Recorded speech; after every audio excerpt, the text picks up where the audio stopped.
السلام علیکم دوستو۔ اگر آج سے چند سال پہلے کی بات کریں تو انٹرٹینمنٹ صرف گھروں کی چار دیواری میں ہی ٹیلی ویژن کی صورت میں موجود تھی۔ رفتہ رفتہ زمانہ ترقی کرتا چلا گیا۔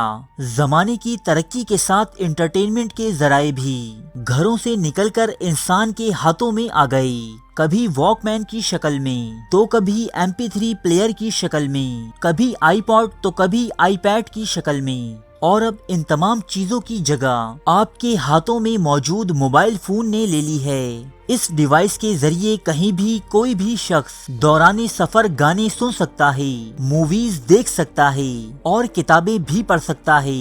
لیکن آپ کے لیے یہ بات انتہائی حیرت انگیز ہوگی کہ آج سے 400-500 سال پرانے زمانے میں بھی ہمارے امراء اور مغل بادشاہ پورٹیبل انٹرٹینمنٹ سسٹم ایجاد کر چکے تھے۔ ویسے تو مغل بادشاہ اپنے شاہی محل سے شاذ و نادر ہی باہر نکلا کرتے تھے، لیکن جب بھی نکلا کرتے تو اس شاہی جلوس کی شان و شوکت اور بادشاہ کی عظمت انتہائی ضروری خیال کیے جاتے۔ ان مواقع پر بادشاہ اپنی دولت اور اپنے جاہ و جلال کا زبردست مظاہرہ کرتے تاکہ عوام میں ان کی دھاک بیٹھ سکے۔ اس کے علاوہ 17ویں صدی عیسوی میں رقص و سرور کے دلدادہ اکثر مغل بادشاہ سلامت جب بھی اپنے محل سے ہاتھی پر سوار شکار کی غرض سے نکلا کرتے تب ان کا پورٹیبل انٹرٹینمنٹ سسٹم ان کے ہمراہ رہا کرتا۔ ان بادشاہوں کی پسندیدہ تفریح یعنی شکار کے لیے تقریباً تمام ہندوستان میں جا بجا شکارگاہیں تعمیر کی گئی تھیں۔ چنانچہ ان دور دراز علاقوں کے سفر کے دوران جس ہاتھی پر بادشاہ سلامت سوار ہوا کرتے، اس ہاتھی کو مختلف زیورات اور جواہرات سے سجایا جاتا۔ بادشاہ کی پچھلی نشست پر وزیر اعظم براجمان ہوتے اور ایک جھاڑن کے ذریعے مچھر اور مکھیوں کو بادشاہ حضور سے دور رکھا کرتے، جبکہ اسی ہاتھی کے مضبوط دانتوں پر ایک ایسا پلیٹ فارم نصب کیا جاتا جس پر ایک رقاصہ بآسانی رقص کر سکے۔ سفر کے دوران رقص کرنے والی ان عورتوں کو چلتے اور جھومتے ہاتھی پر رقص کرنے کی باقاعدہ تربیت دی جاتی۔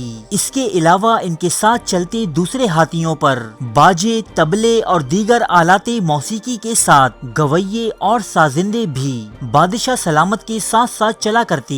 ہزاروں گھڑ سواروں، کئی ہاتھیوں اور پالکیوں کے ساتھ ساتھ مسخروں کی ایک جماعت بھی اس جلوس کے ساتھ ہوتی اور دوران سفر بادشاہ کا دل بہلایا کرتی۔ یوں موسیقی سنتے، رقص دیکھتے اور مسخروں کی حرکتوں سے محظوظ ہوتے بادشاہ سلامت کا یہ کٹھن اور دشوار سفر بآسانی طے ہو جایا کرتا۔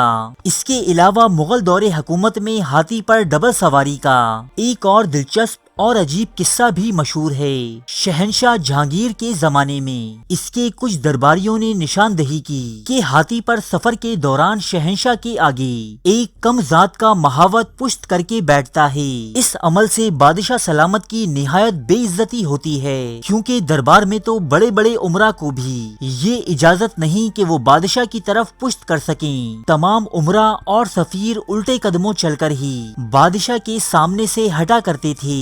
اس اہم مسئلے پر غور کرنے کے لیے زیرک اور جہاندیدہ لوگوں کی ایک میٹنگ بلائی گئی۔ اب مسئلہ یہ تھا کہ بادشاہ گھوڑا تو خود ڈرائیو کر سکتا تھا، مگر ہاتھی ڈرائیو کرنے کے لیے ایک پروفیشنل مہاوت لازم تھا، اس لیے اسے ہٹانا ناممکن تھا۔